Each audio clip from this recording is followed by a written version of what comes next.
अच्छा, कल हम एलिमेंट्स ऑफ फाइनेंशियल स्टेटमेंट के ऊपर बात कर रहे थे। तो रिकग्निशन क्राइटेरिया किसी भी एलिमेंट का क्या हो सकता है?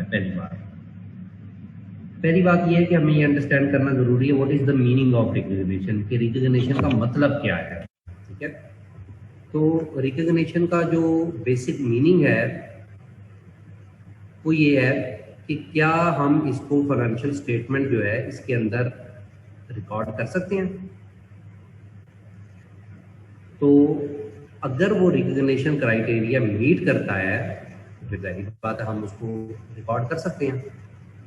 तो वो रिकग्निशन क्राइटेरिया है क्या? जाहिर बात है उसमें हमारे पास एसेट है, लायबिलिटी है, इनकम और एक्सपेंस है, चार चीजें हैं। तो इक्विटी भी है। तो अगर वो रिकग्निशन क्राइटेरिया मीट करेंगे तो जाहिर बात है नेचुरली हम उनको रिकॉर्ड कर सकते हैं। कहते हैं IASB framework states that an element asset, liability, equity, income or expense should be recognized in the statement of financial position or statement of financial performance, profit and loss account when it meets the definition of an element. इसका मतलब है हर element की जो definition है वो separate है, satisfied certain criteria for recognition। ठीक है जी, डेफिनेशन और फिर तेरी वाला डेफिनेशन में क्राइटेरिया जो है नेचुरली एक्सप्लेन होगा। क्राइटेरिया आपके पास वो नीचे दिया हुआ है। कहता है only item that meet the definition of asset, liability or equity are recognized in the statement of financial position. Similarly, only item that meet the definition of income and expense are recognized in the statement of financial position. However, not all items that meet the definition of one of those elements are recognized. यानी वो कहता है कुछ element ऐसे भी होते हैं कि जो डेफिनेशन से मीट भी कर जाएं हम उनको रिकग्नाइज नहीं करते। उसकी स्पेसिफिक रीजनिंग होती है, वरना अदरवाइज आप जितने भी एलिमेंट डेफिनेशन या क्राइटेरिया को मीट कर जाएंगे तो नेचुरल सी बात है आपको उसको असूलन रिकॉर्ड करना चाहिए। नॉट रिकॉग्नाइजिंग एन आइटम, ये ऊपर वाली बात को दोबारा जो है वो एलेबरेट कर रहा है कि नॉट रिकॉग्नाइजिंग एन आइटम, एक आइटम को रिकॉग्नाइज ना करना, that meets the definition of one of elements make the statement of financial position and statement of financial performance less complete. वही बात है, आप एक चीज स्किप करेंगे, यानी कोई भी एक ट्रांजेक्शन, मैं ये कहता हूँ कि आप 10 रुपए की ट्रांजेक्शन भी अगर मिस करते हैं तो इसका मतलब है फाइनेंशियल स्टेटमेंट तो इनकम्प्लीट है ना, and can exclude useful information from financial statement. On the other hand, in some circumstances, recognizing some item that meet the definition of one of element would not provide useful information. ठीक है, तो उसने कहा कि वो क्या opinion है कि हमारा ये ख्याल है कि अगर एक चीज क्राइटेरिया मीट भी कर रही है लेकिन क्राइटेरिया मीट करने के बावजूद वो यूजफुल इंफॉर्मेशन की कैटेगरी जो है उसको मीट चूंकि नहीं करती, तो कि भाई उसके को प्रेजेंट करने ना करने से कोई फर्क नहीं पड़ता, तो समटाइम्स आप उसको इग्नोर कर सकते हैं। अच्छा, कहता है एन एसेट और liability is recognised only if recognition of that asset or liability and of any resulting income or expense or changes in equity provides user of financial statement। मतलब क्या प्रोवाइड करती है, जरा गौर से देखिएगा कि कोई भी एसेट, लायबिलिटी, कैपिटल या इक्विटी, इनकम और एक्सपेंस, ठीक है, ये वो कहता है कि रिकॉग्नाइज की जाती हैं कि वो फाइनेंशियल स्टेटमेंट यूजर को प्रोवाइड करे। क्या प्रोवाइड करे? Relevant information. एक वर्ड इस्तेमाल होता था कि information from the financial statement should be relevant and reliable. ठीक है, इंफॉर्मेशन कंटेंट, आप इस तरह कर लें इस डेफिनेशन को कि information content in the financial statement should be relevant and reliable. अच्छा, रिलायबल का वर्ड जो है वो बाद में चेंज हो गया और वो रिप्लेस हो गया फेथफुल रिप्रेजेंटेशन से। ठीक है, ये वाला वर्ड जो है अब जो लेटेस्ट है, काफी अर्सा पहले जो चेंज हो गया हुआ फेथफुल रिप्रेजेंटेशन। इससे पहले ये वर्ड होता था reliable.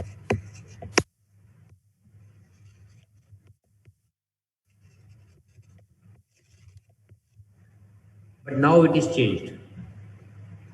Relevant information about asset or liability and about any resulting income and expense or changes in equity। ठीक है जी, कोई भी एसेट और लाइबिलिटी, उससे रिलेटेड इनकम एंड एक्सपेंस और जाहिर बात है चेंजेस इन इक्विटी। आपको पता है इनकम और एक्सपेंस दोनों पास करते हैं changes in equity through profit, ठीक है ना। कल भी इस बारे में शुरू में बात हुई थी कि इक्विटी के अंदर जो है वो चेंज आ सकता है कि अगर आप मजीद इक्विटी इंट्रोड्यूस करें या आप शेयर होल्डर्स को है जो है वो डिस्ट्रीब्यूशन करें इन फॉर्म ऑफ डिविडेंड या इनकम और एक्सपेंसेस के थ्रू जो प्रॉफिट जनरेट होता है, तो उसकी वजह से भी जो है वो चेंज हो सकती है, ठीक है।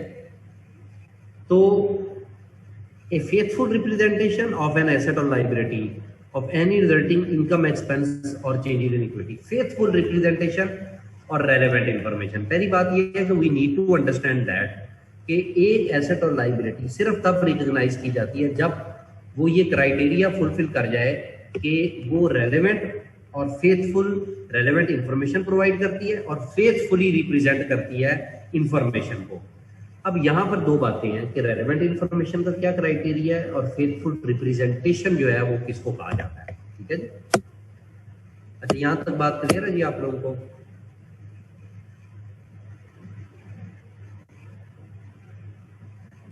जी यहाँ तक बात क्लियर है?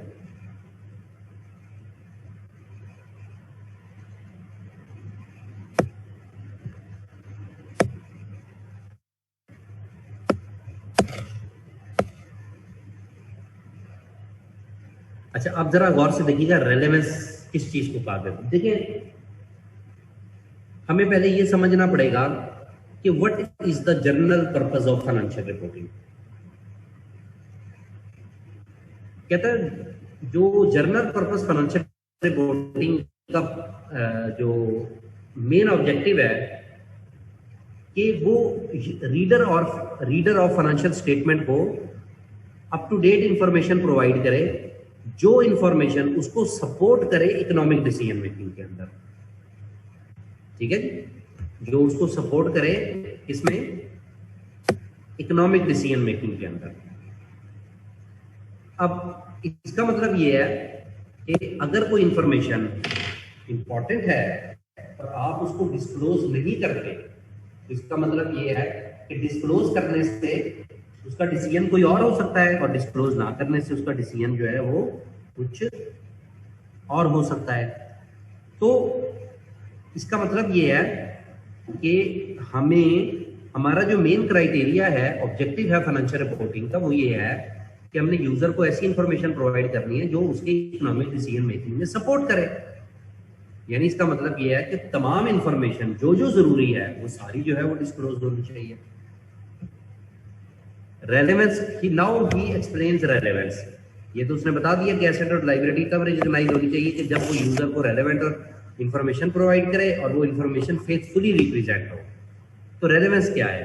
कहता है financial information is useful for making a decision only if, यानी कंडीशन लगा दी, if it is capable of making a difference in the decision, ठीक है जी। रेलेवेंट इंफॉर्मेशन क्या है कि जो आपकी डिसीजन मेकिंग के अंदर चेंज आ जाए। मैं इसकी मिसाल नॉर्मली ऐसे देता हूं कि एक बंदा जो है वो फॉर एग्जांपल यहां से कुमारा वाला से हुसैनागंज जा रहा है। अब 9 नंबर चौक पे कोई एहतजाज हो रहा है, ठीक है जी। तो अगर उसको पहुंचने से पहले ये पता चल जाए कि 9 नंबर पे एहतजाज हो रहा है, तो क्या वो रूट चेंज करेगा या नहीं करेगा? पहला सवाल ये पैदा होता है जी। या वो उसी रूट से जाएगा जिस रूट पे रोड ब्लॉक है? करेगा। क्यों करेगा? क्या ये इंफॉर्मेशन ने उसको डिसीजन मेकिंग में हेल्प आउट किया? इसका मतलब है उसको इंफॉर्मेशन ने डिसीजन मेकिंग के अंदर जो है वो हेल्प आउट किया है। अच्छा, अब जब उसको डिसीजन मेकिंग ने इंफॉर्मेशन में हेल्प आउट किया, तो इसका मतलब यह है कि ऑल टुगेदर उसका डिसीजन इन्फ्लुएंस हुआ ना। अब वो 9 नंबर से नहीं जाएगा, वो दौलत गेट से या कोई और रास्ता है वो कोई और एडॉप्ट करेगा। इसी तरह रेलेवेंट इंफॉर्मेशन का मतलब क्या है? वो तमाम इंफॉर्मेशन, फाइनेंशियल इंफॉर्मेशन, जो statement of financial position, statement of profit and loss, और उसके अलावा अब जारी बात है इस लेवल पर हम statement of changes in equity भी पढ़ेंगे और स्टेटमेंट ऑफ कैश फ्लोस भी पढ़ेंगे। तो उसमें वो तमाम इंफॉर्मेशन डिस्क्लोज होनी चाहिए जो यूजर के डिसीजन को इन्फ्लुएंस करते हैं। Relevance is the term use in the conceptual framework, इसका पूरा नाम है conceptual framework for financial reporting. ये FR2 के अंदर डिटेल से एक्सप्लेन किया हुआ है। To describe that capability it is a fundamental qualitative characteristics of useful financial information, यानी फाइनेंशियल स्टेटमेंट के अंदर जितनी इंफॉर्मेशन प्रोवाइड की जाती है, यानी उसके कंटेंट के अंदर, यानी जैसे कंटेंट जिनका अभी तक हमें पता है, वैसे 7 कंटेंट होते हैं, लेकिन generally we talk about only 5। FR2 के अंदर जाके मजीद 2 के बारे में जो है वो बात होगी, लेकिन कोई वो अलग से कंटेंट या कोई स्टेटमेंट नहीं है, उन्हीं ही स्टेटमेंट जो एग्जिस्टिंग है उनकी एक्सटेंशन है, जिसमें प्रॉफिट एंड लॉस अकाउंट और अदर कॉम्प्रिहेंसिव इनकम है, स्टेटमेंट ऑफ फाइनेंशियल पोजीशन है, तो cash flow statement, statement of cash flows है, और statement of changes in equity है, और उसमें आपके पास जो है नोट्स टू द अकाउंट से जो एक्सप्लेन करते हैं डिफरेंट चीज़ों, क्योंकि हर चीज़ फेस पे जो है वो रिकॉग्नाइज नहीं की जा सकती, तो डिटेल हम नीचे प्रोवाइड करते हैं। तो हर वो इंफॉर्मेशन प्रोवाइड करना जरूरी है जो यूजर के डिसीजन को इफेक्ट कर सकते हैं। मैं इसमें यह एक आपको छोटी सी और इंफॉर्मेशन देता हूँ। कंपनी के ऊपर केस हुआ हुआ है, कंपनी को डिस्क्लोज करना जरूरी है, चाहे अभी केस हुआ है, केस आप हारे जीते नहीं है, अभी इनिशियल हियरिंग हो रही है, but you need to disclose. आपके यूजर को पता होना चाहिए कि केस हुआ हुआ है, हो सकता है कि उसकी इकोनॉमिक डिसीजन इससे इफेक्ट होगी, तो उसको ये डर हो कि कल को अगर कंपनी केस हार गई तो शेयर प्राइस बहुत बुरी तरह डिक्रीज हो जाएगी, और इस इंफॉर्मेशन के आने के बाद कुछ शेयर होल्डर जो है अपने शेयर मार्केट में बेच दें, या ओवरऑल शेयर की प्राइस जो है वो मार्केट के अंदर जो है वो ड्रॉप हो जाए। जैसे अभी आपको शायद आपने से किसी ने सुना हो, पाकिस्तान में नेस्ले के ऊपर जो इनका ये लैक्टोजिन आता था, शायद नेस्ले का जो बेबी मिल्क के तौर पे इस्तेमाल होता है, उसकी वजह से कोई बच्चा मेरा ख्याल है मर गया, तो उसमें उन्होंने कोई टेस्ट कराया है, वालदैन कंज्यूमर कोर्ट में चले गए हैं, तो वो जाहिर बात है केस चल रहा है उनके ऊपर ना, मतलब नेस्ले के ऊपर कि जी वो दूध जो है वो बुनियादी तौर पे जो है वो ठीक नहीं है, और वो जहर वाला है, या कोई इस किस्म का जो है वो मसला है कोई ना, कि वो बेबीज की हेल्थ के लिए अच्छा नहीं, कोर्ट में केस चल रहा है। अब देखें, क्या आप समझते हैं कि ये इंफॉर्मेशन, अभी कोई फैसला नहीं हुआ, अभी तो कोर्ट में केस हुआ है, तो क्या कंपनी को अपनी फाइनेंशियल स्टेटमेंट में इसको डिस्क्लोज करना जरूरी है या छोड़ देना चाहिए उनको?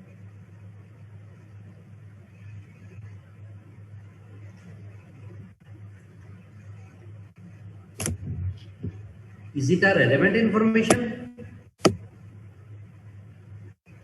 तो अब आपको इसका मतलब ये है, रीडर तक वो तमाम इंफॉर्मेशन पहुंचनी चाहिए जो कि कंपलसरी है। इवन किसी कंपनी के कोई बहुत बड़ा मेजर कस्टमर डिफॉल्ट कर जाए तो कंपनी को उसको भी डिस्क्लोज करना जो है वो जरूरी है। क्यों? रीडर ऑफ फाइनेंशियल स्टेटमेंट जो है उसके लिए इंफॉर्मेशन रेलेवेंट है। अब देखिए, रेलेवेंट इंफॉर्मेशन की डेफिनेशन किसी हद तक आपको समझ में आई?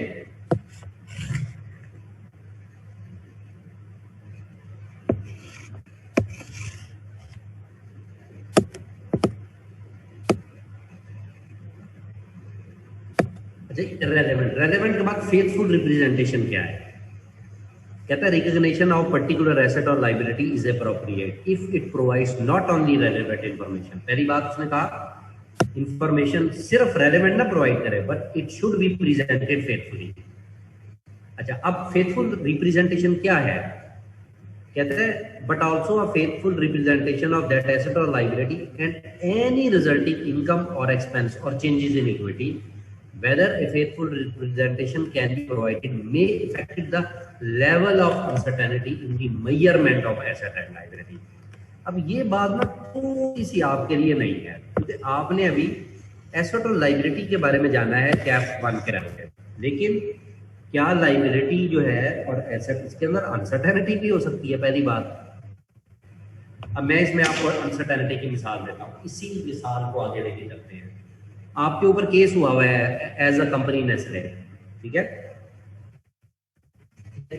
अब फॉर एग्जांपल बज़ाहिर ऐसा लगता है कि आप कोर्ट में जो है वो केस हार जाएंगे, ठीक है?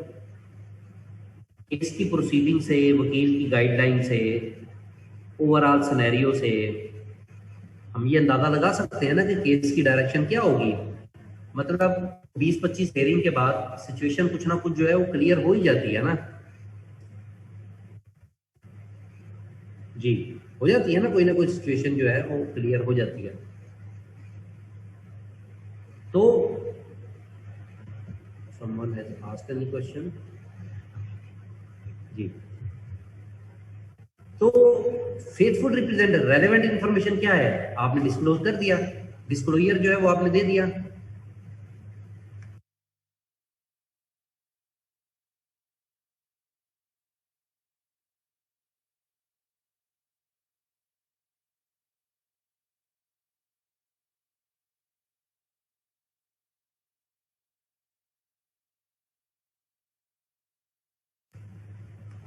अच्छा, उसमें तो फेथफुल रिप्रेजेंटेशन क्या है कि अगर किसी एसेट या लाइबिलिटी के अगेंस्ट सराउंडिंग में कोई अनसर्टेनिटी है उसको भी बताया जाए। अनसर्टेनिटी से मेजरमेंट पे फर्क पड़ेगा। फॉर एग्जांपल मैं आपको एक मिसाल देता हूं, आप कहते हैं कि जी ठीक है जी कोर्ट में केस चल रहा है, आपका वकील कहता है कि जी फैसला कब हो ये मुझे नहीं पता, लेकिन ज़्यादा चांस यही है कि कंपनी का जो मिल्क है उसमें कोई ना कोई प्रॉब्लम था, बच्चे को कोई एलर्जी हुई थी और ये मेडिकल रिपोर्ट्स भी बता रही हैं, तो वो मोस्ट प्रोबेबली हमें केस हार जाएंगे और हो सकता है कि हमें 10 करोड़ रुपया जुर्माना हो जाए। एक मिसाल है, ठीक है जी। अब देखें क्या ये लाइबिलिटी कन्फर्म है या इसमें अनसर्टेनिटी मौजूद है, मुझे ये बताएं।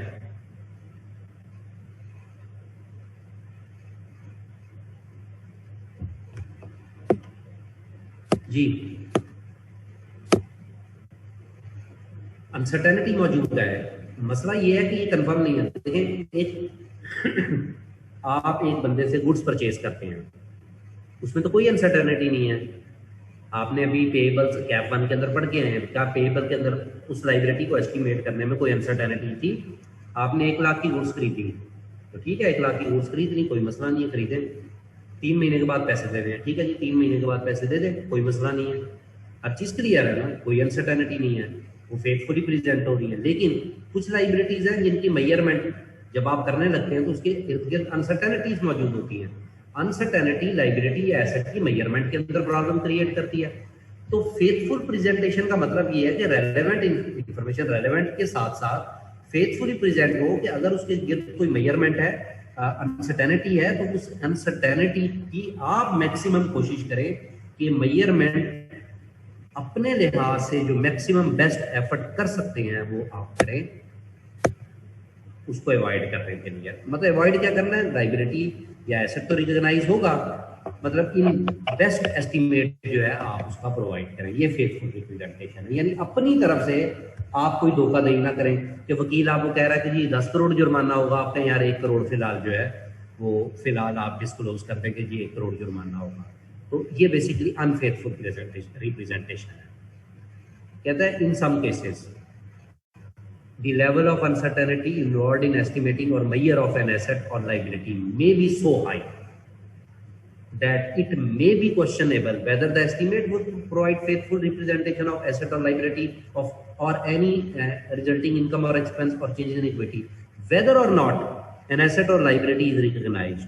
A faithful representation of asset or liability may need to include explanatory information about uncertainties associated। यही बात मैंने की कि अनसर्टेनिटीज के बारे में बताया जाए और बेस्ट एस्टिमेट प्रोवाइड किया जाए एसोसिएटेड विद द एसेट और लायबिलिटी एग्जिस्टेंस और मेजरमेंट और विद इट्स आउटकम। जैसे लीगल केस में मैंने अभी लायबिलिटी के केस में मैंने बताया कि आउटकम क्या है, द अमाउंट और टाइमिंग ऑफ एनी इनफ्लो और outflow of economic benefit that will ultimately result from it. और इसकी टाइमिंग, अब देखिए ना अनसर्टेनिटी का मतलब क्या है, मुझे टाइमिंग ऑफ आउटफ्लो का भी नहीं पता, मुझे क्या पता कि कोर्ट कब फैसला करेगी कि 10 करोड़ जुर्माना होगा। ये तो वकील कह रहा है ना कि 10 करोड़ जुर्माना हो जाएगा, हो सकता है कोर्ट 5 करोड़ जुर्माना करे, हो सकता है कोर्ट 20 करोड़ जुर्माना कर दे। फैसला कब होता है, 2 साल बाद हो, 3 साल बाद हो, I don't know about anything surrounding uncertainty. तो आपने फेथफुल रिप्रेजेंटेशन है, जितना अवेलेबल फैक्ट्स एंड फिगर्स हैं सारी को उसके जो है वो रिपोर्ट करना, ठीक है। तो आगे जाके मजीद इसकी एग्जांपल्स आपको मिलेंगी, अभी मैं सारी एग्जांपल्स नहीं दे सकता क्योंकि कुछ एग्जांपल्स जो हैं वो अकाउंटिंग स्टैंडर्ड पढ़ने के बाद हमारे सामने आएंगी कि अनसर्टन एसेट्स जो है या लायबिलिटीज जो हैं वो क्या होती हैं। तो फिलहाल मैंने आपको ऐसी एग्जांपल दी जो एक जनरली अंडरस्टैंडेबल एग्जांपल है, ठीक है जी। कहता है faithful representation of recognised asset, liability, equity, income और expenses involves not only recognition of that item, मतलब रिकॉग्निशन तो हम करेंगे ही ना, रेलेवेंस का मतलब है कि अगर एक एसेट और लायबिलिटी जो है वो आपको रेलेवेंट इंफॉर्मेशन प्रोवाइड करती है तो उसको रिकॉग्नाइज करना कंपलसरी है, but also its measurement as well as presentation and disclosure of information about it. एक कंप्लीट डिपिक्शन इंक्लूड, वही बात मैंने आपसे की कि कंप्लीट डिपिक्शन क्या है, includes all necessary information, all information necessary for the user of financial statement to understand the economic phenomenon depicted, ठीक है जी, including all necessary description and explanation, ठीक है जी। तो फेथफुल रिप्रेजेंटेशन का मतलब है कि यूजर को किसी भी चीज को अंडरस्टैंड करने के लिए आपके पास जितनी अवेलेबल इंफॉर्मेशन है मैक्सिमम वो आप प्रोवाइड करें जो उसको सपोर्ट कर सके इकोनॉमिक डिसीजन मेकिंग के अंदर। जहां पे भी आप इंफॉर्मेशन तो डिस्क्लोज कर रहे हैं लेकिन उसका कुछ पार्ट आप कंसील कर रहे हैं जान के, तो वहां पर जो है आपके लिए जो है वो प्रॉब्लम है, ठीक है जी।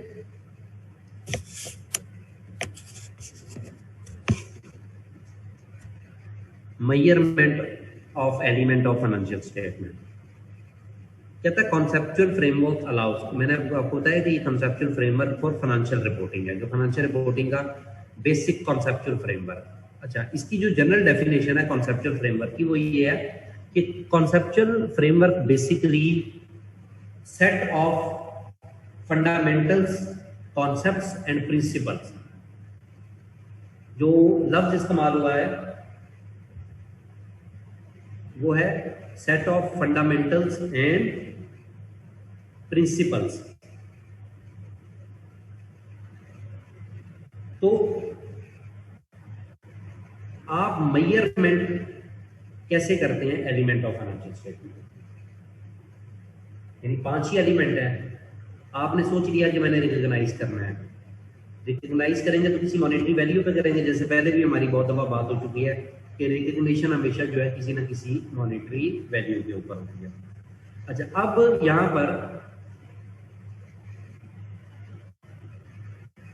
पहला जो मेजरमेंट का रूल है वो हिस्टोरिकल कॉस्ट। अभी तक आप कैट 1 में अगर आपको याद हो हम सिर्फ ये कॉन्सेप्ट बुनियादी पढ़कर आए हैं कि हम जितनी ट्रांजैक्शन है, मतलब आपको पता है कि फाइनेंशियल अकाउंटिंग के अंदर जितनी भी ट्रांजैक्शन है वो हिस्टोरिकल ट्रांजैक्शन होती है, यानी जो ऑलरेडी जो है वो क्या नाम है ऑलरेडी अक्कर हो चुकी है। रूल अकाउंटिंग वही कहता है कि जिस पीरियड की ट्रांजैक्शन है उस पीरियड में रिकॉर्ड होनी चाहिए, लेकिन रिकॉर्ड करने के लिए जरूरी है ना कि ट्रांजैक्शन पास्ट में इंटर हो चुकी हो, ठीक है ना, this is compulsory.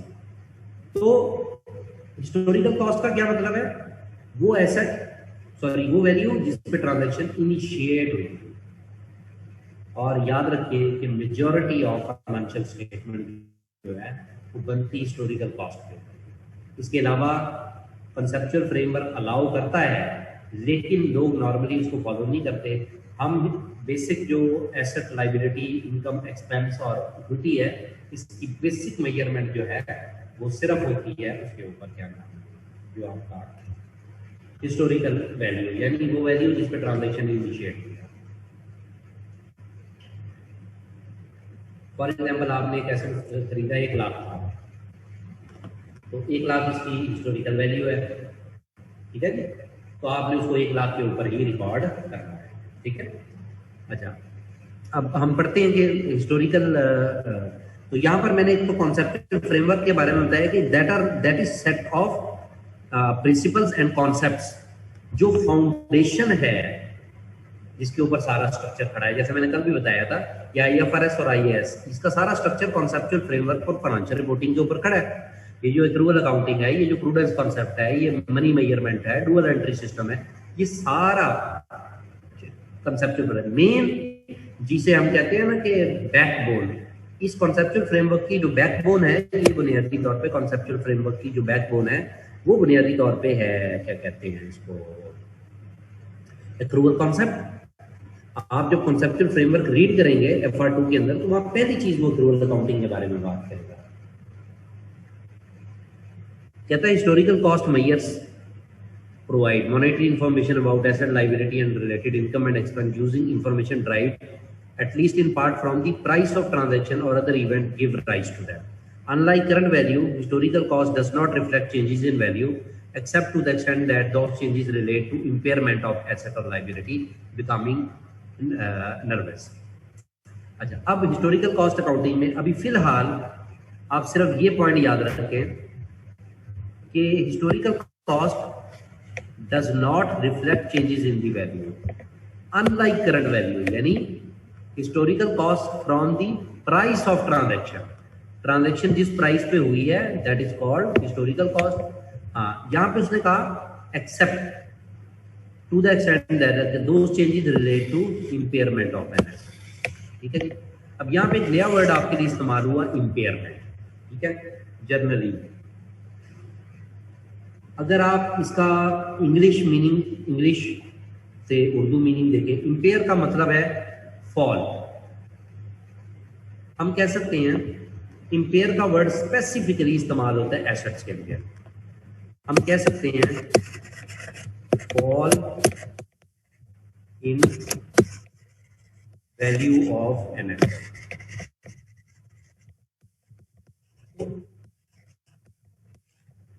Initially historical cost accounting के अंदर तमाम ट्रांजैक्शन जो है वो ट्रांजैक्शन प्राइस जिस पे वो ट्रांजैक्शन इनिशिएट हुई है उस पर रिकॉर्ड होती है, करंट वैल्यू पे रिकॉर्ड नहीं होती। यानी करंट वैल्यू हम कह सकते हैं ना कि आपने गाड़ी 1 लाख की खरीदी, 2-4-5 दिन के बाद जो है वो महंगी हो गई, तो उसमें जो है क्या नाम है आप कहेंगे जी क्या कहते हैं अब मैं करंट वैल्यू 1.5 लाख के ऊपर रिकॉर्ड कर दूं। तो हिस्टोरिकल कॉस्ट में इनिशियल मेजरमेंट का मतलब है कि जब आप पहली दफा किसी ट्रांजैक्शन को रिकॉर्ड करते हैं, यहाँ पे अब बड़ा ये लफ्ज इस्तेमाल होगा बार बार, इनिशियल मेजरमेंट और सब्सिक्वेंट मेजरमेंट, जो कि आपने कैफ में लेवल में कैफ 1 के अंदर अगर आपको याद हो, हमने जब प्रॉपर्टी प्लांट एंड इक्विपमेंट पढ़ा था तो वहाँ हमने इनिशियल मेजरमेंट और सब्सिक्वेंट मेजरमेंट, जैसे इनिशियल मेजरमेंट कॉस्ट पे थी और subsequent measurement cost less accumulated depreciation. ठीक है, तो वो जो है नेट बुक वैल्यू हम कैलकुलेट करते थे, वो सब्सिक्वेंट मेजरमेंट थी। तो इनिशियल हिस्टोरिकल कॉस्ट अकाउंटिंग के मुताबिक आप इनिशियल मेजरमेंट ट्रांजैक्शन प्राइस के ऊपर करते हैं।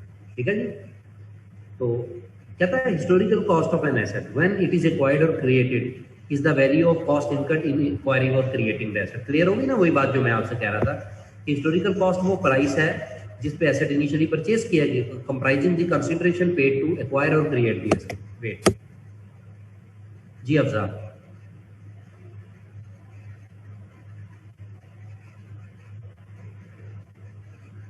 Afza you need to ask something. जी बताएं क्या पूछना चाहती हैं इंपेयरमेंट के बारे में।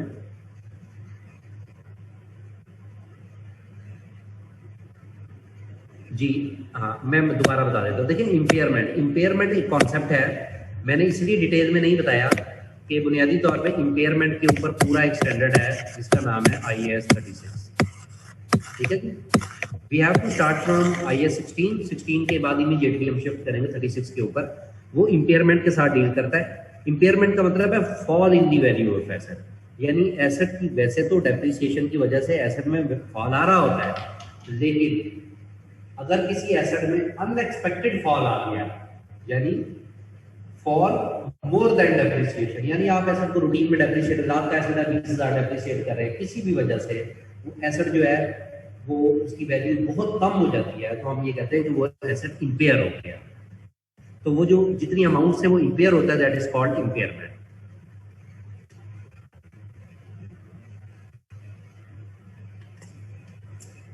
यानी हमारी एक्सपेक्टेशन से ज्यादा उसकी वैल्यू में फॉल आ जाए। तो historical cost of liability when it is incurred or taken on its value of consideration received to incur or take on the liability minus transaction cost। यानी फॉर एग्जांपल अब liability की historical cost क्या है? नहीं, historical cost देखिए, historical जी बिल्कुल मैंने वही आपसे गुजारिश की ना, हिस्टोरिकल कॉस्ट कॉन्सेप्ट ये है कि इनिशियल मेजरमेंट ट्रांजैक्शन प्राइस पे होती है, सब्सिक्वेंट मेजरमेंट कैसे होगी? वो एरिया वो एसेट जिस स्टैंडर्ड के अंदर जाएगा वो स्टैंडर्ड बताएगा सब्सिक्वेंट मेजरमेंट कैसे होगा। इनिशियल मेजरमेंट जो है वो हिस्टोरिकल कॉस्ट पे आपने कर ली ना, अब बात आएगी सब्सिक्वेंट मेजरमेंट की। फॉर एग्जांपल, अब एसेट की जो टेंजिबल और इनटेंजिबल फिक्स एसेट की इंपेयरमेंट है उसको डील करता है IAS 36। तो सब्सिक्वेंट मेजरमेंट में फिर IAS 36 डिसाइड करेगा कि क्या आगे होगा, ठीक है। तो ये जो हिस्टोरिकल कॉस्ट अकाउंटिंग है ये बुनियादी तौर पे सिर्फ आपको ये कहती है कि आपने इनिशियल मेजरमेंट उस प्राइस पे करनी है जिस प्राइस पे ट्रांजैक्शन इनकर होंगे, बस। अब लाइबिलिटी में क्या है कि जितने पैसे आपने लिए हैं, फॉर एग्जांपल आपने गुड्स उधार पे लिए हैं फॉर एग्जांपल 1 लाख की, तो आपने कभी देखा आपने 1.5 लाख रिकॉर्ड किया हुआ, आप 1 लाख की रिकॉर्ड करते हैं। आपने बैंक से लोन लिया है 1 लाख, तो आप 1 लाख की रिकॉर्ड करेंगे ना, तो ये उसकी हिस्टोरिकल वैल्यू है। तो historical cost of liability when it is incurred और taken on the value of consideration received to incur और take on the liability minus transaction cost, क्योंकि नेट अमाउंट आपको कम आएगी ना, ठीक है। तो क्योंकि जाहिर बात अगर बैंक ने कोई चार्जेस काटे हैं, यानी फॉर एग्जांपल बैंक ने आपको 10 लाख का लोन लिया और लोन प्रोसेस करने पे 20,000 के ट्रांजैक्शन चार्जेस है, तो बैंक आपको नेट 9,80,000 देगा ना। अच्छा, आप आगे कहते हैं when an asset is acquired और क्रिएटेड। क्रिएटेड का मतलब ये आप एसेट कंस्ट्रक्ट भी तो कर लेते हैं ना, आप बिल्डिंग है खुद बना लिया, वो प्लांट है वो खुद मैन्युफैक्चर कर रहे हैं, और अ लाइबिलिटी इज इनकर्ड और taken on as result of an event that is not a transaction और ऑन मार्केट टर्म्स। अब देखिए ना, नॉर्मली तमाम ट्रांजैक्शन मार्केट टर्म्स पे होती हैं, ठीक है। कहता कोई ऐसी ट्रांजैक्शन जो मार्केट टर्म पे नहीं होती, मार्केट टर्म पे ना होना, इसके लिए को और लफ्ज भी इस्तेमाल होता है, शायद हमने कैप भी कभी इस्तेमाल किया, हाँ मैंने, फिर मैंने आर्म लेंथ, यानी आर्म लेंथ के ऊपर या ऑर्डरली मैनर में नहीं होती, ठीक है। ये दोनों लफ्ज इस्तेमाल होते हैं, आर्म लेंथ या orderly manner. It may not be possible to identify a cost और the cost may not provide the relevant information. अब ये बात बड़ी अहम है ना, मैं एक छोटी सी आपको मिसाल देता हूँ कि आपके पास एक मोबाइल है, आपने अपने भाई से खरीदा, आपने उसको कहा यार अच्छा आपस में है तो चलो तुम मुझे 20,000 ले लो और मुझे ये मोबाइल दे दो। अब मार्केट में वो मोबाइल एक मिसाल है 30,000 का है। इसका मतलब है कि अगर आपने वो चीज बिजनेस पर्पस के लिए लिया है तो स्टेटमेंट ऑफ फाइनेंशियल पोजीशन के अंदर उसकी ट्रू वैल्यू जो है वो रिफ्लेक्ट नहीं हो रही। वो कहता है कि the cost may not provide relevant information about the asset और liability in such cases. Current value of asset और लाइबिलिटी इज यूज्ड, जैसे वो 30,000 है, एज अ डीम्ड कॉस्ट, यानी उसे कॉस्ट का alternate on initial recognition, and deemed cost is then used as a starting point for subsequent recognition at historical cost. ठीक हो गया जी। तो सब्सिक्वेंट रिकग्निशन मैंने आपको पहले भी बता दिया कि एसेट, लाइबिलिटी, कैपिटल, इनकम और एक्सपेंस, हर चीज को ट्रीट करने के लिए डिफरेंट अकाउंटिंग स्टैंडर्ड्स हैं और डिफरेंट IFRS हैं। और जब इनिशियल मेजरमेंट होती है तो वो भी IFRS के अंडर होती है। जैसे for example tangible fixed assets के अंदर प्रॉपर्टी, प्लांट और इक्विपमेंट, आपको याद है ना हमने 3 लफ्ज इस्तेमाल किए थे, PPE, property, plant and equipment. इनको डील करता है IAS 16। इनकी initial measurement, subsequent expenditure, subsequent measurement, सारा कुछ IAS 16 करेगा। देखिए जो conceptual framework for financial reporting है वो सिर्फ आपको ये कह रहा है कि आपने historical cost accounting for example आपको अलाउ है यूज करना। तो IAS 16 में हम देखेंगे कि इनिशियल मेजरमेंट में वो क्या कहेगा, आपके तमाम ट्रांजेक्शन इनिशियली जो है, तमाम प्रॉपर्टी, प्लांट एंड इक्विपमेंट जो है इनिशियली कॉस्ट के ऊपर मेजर होते हैं। तो ये स्ट्रक्चर है, फंडामेंटल फाउंडेशंस है जिनकी बेस पे आगे जो है वो स्ट्रक्चर बनाया जाता है।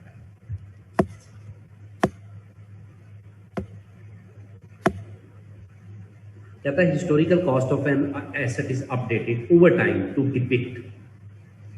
कहता है historical cost of asset increase भी की जा, अपडेट की जा सकती है इफ एप्लीकेबल। कंजम्पशन और ये बात हो रही है जनाब वेयर सिर्फ एसेट के बारे में। ये देखिए कि आप उसको अपडेट कर सकते। Consumption part of economic resource that constitute the asset depreciation और अमोर्टाइजेशन। कोई बात आ गई ना कि आप एसेट की जो हिस्टोरिकल कॉस्ट है वो वक्त के साथ साथ रिड्यूस होती जाती है। क्यों? Due to depreciation. और साथ एक लफ्ज इस्तेमाल हुआ अमोर्टाइजेशन का, ठीक है। जिस तरह डेप्रिसिएशन चार्ज होती है इनटेंजिबल एसेट,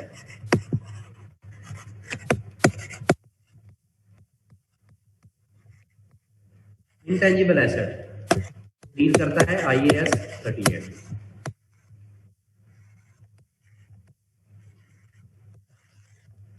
ठीक है जी।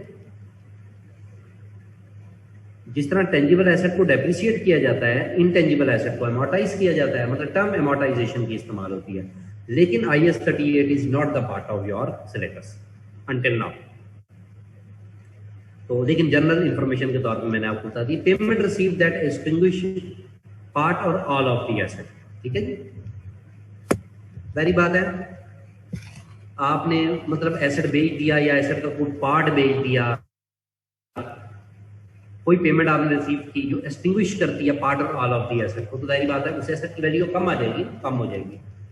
Effect of event that cause part और ऑल हिस्टोरिकल को बी नो लॉन्गर रिकवरेबल, वो इंपेयरमेंट वाली बात आ गई कि आपका को एसेट की वैल्यू में फॉल आ गया है मोर देन डेप्रिसिएशन, तो इंपेयरमेंट लॉस हो जाएगा। Actual accrual of interest to reflect any financing component of the asset. ठीक है जी, तो ये वाला भी पॉइंट जो है वो लेटर हमारे पास एक कैप 5 में ही है, बोरोइंग कॉस्ट से हम कहते हैं बोरोइंग कॉस्ट।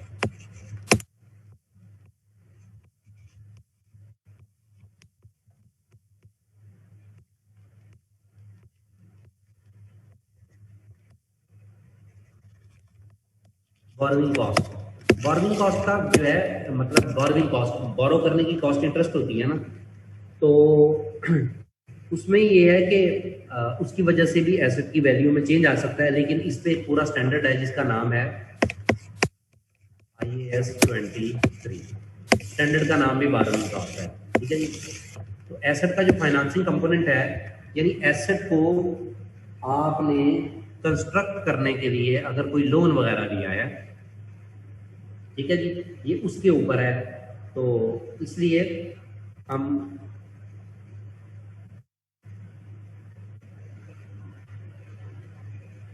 तो उसमें ये है कि ये हम वहां जाकर इसको डिटेल में वहां, क्योंकि यहाँ पे समझाना इसको प्रैक्टिकली थोड़ा सा डिफिकल्ट है, तो ये पॉइंट हम वहां जाके ज्यादा बेटर करेंगे।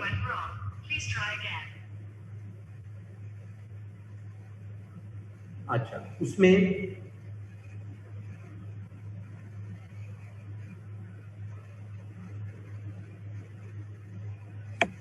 अच्छा दूसरा हमारे पास जो है वो करंट वैल्यू का मैकेनिज्म है। करंट वैल्यू क्या है, आपने जैसे मैंने आपको एग्जांपल दी कि किसी भी एसेट की करंट वैल्यू क्या है, तो करंट वैल्यू जो है आपको पता है कि जो उस वक्त आप कहेंगे जी हिस्टोरिकल कॉस्ट जो भी है, मैंने जितने का भी खरीदा था, इस वक्त इसकी वैल्यू क्या है। कहता है current value measures provide monetary information about asset liability और रिलेटेड इनकम एंड एक्सपेंस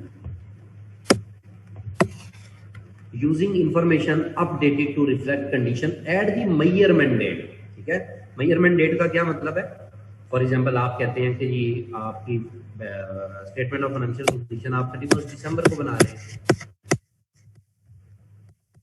तो 31 दिसंबर आपकी रिपोर्टिंग डेट है। फॉर एग्जांपल आप कहते हैं कि मैं ये देखना चाहता हूं कि मेरे एसेट्स की करंट वैल्यू क्या है ऑन 31 दिसंबर, इट मींस ये मेजरमेंट डेट है। Using information updated to reflect condition at the measurement date. Because of updating current value of assets and liabilities reflect changes. जारी बात है, जब आप करंट वैल्यू की बात करेंगे तो चेंजेस तो आएंगी।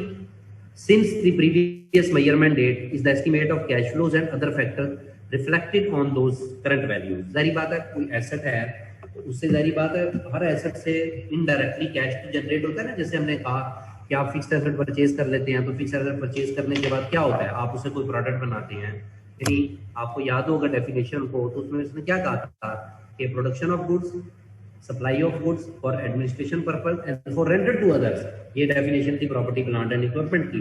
तो इनडायरेक्टली तो उससे अगर आप देखें तो आप कैश ही जनरेट कर रहे हैं ना।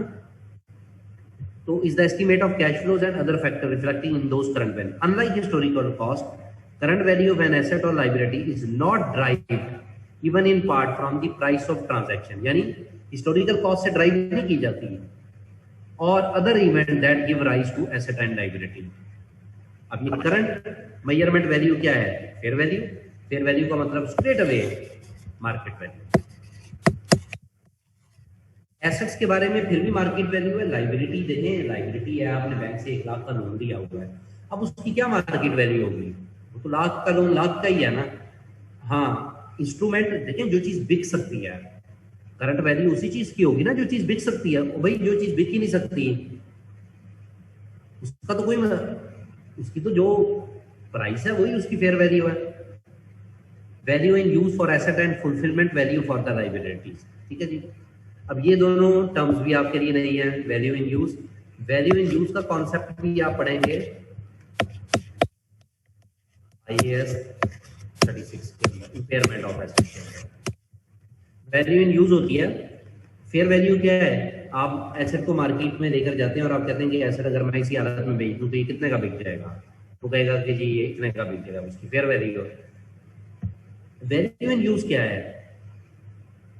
वैल्यू इन यूज ये है कि आप कहते हैं कि मैं एसेट को बेचने की बजाय इस्तेमाल करना चाहता हूं। इस्तेमाल करेंगे तो आप उससे कोई बेनिफिट जनरेट करेंगे ना, इकोनॉमिक बेनिफिट। उन इकोनॉमिक बेनिफिट की जो वैल्यू है वो वैल्यू इन यूज है। तो करंट वैल्यू मेजर करनी है तो fair value, value in use and fulfilment value for liability. ये फुलफिलमेंट वैल्यू का मतलब सिर्फ ये है, एसेट्स की वैल्यू इन फुलफिलमेंट वैल्यू का मतलब ये है कि कितने पैसे देके मैं वो लायबिलिटी डिस्चार्ज कर सकता हूँ, मतलब खत्म कर सकता हूँ, तो भाई इतने पैसे दूंगा लायबिलिटी खत्म हो जाए, वो उसकी है।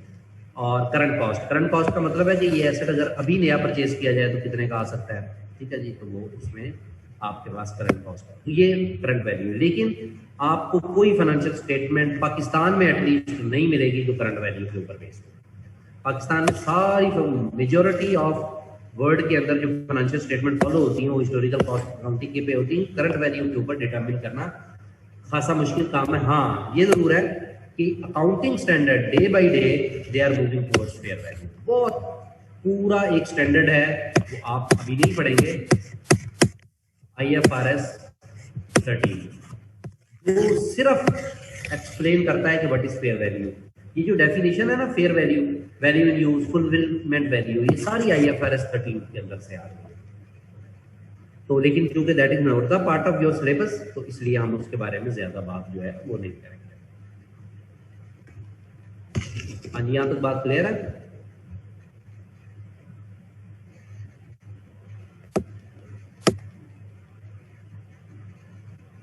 यहाँ तक आप कोई सवाल पूछना चाहते हैं?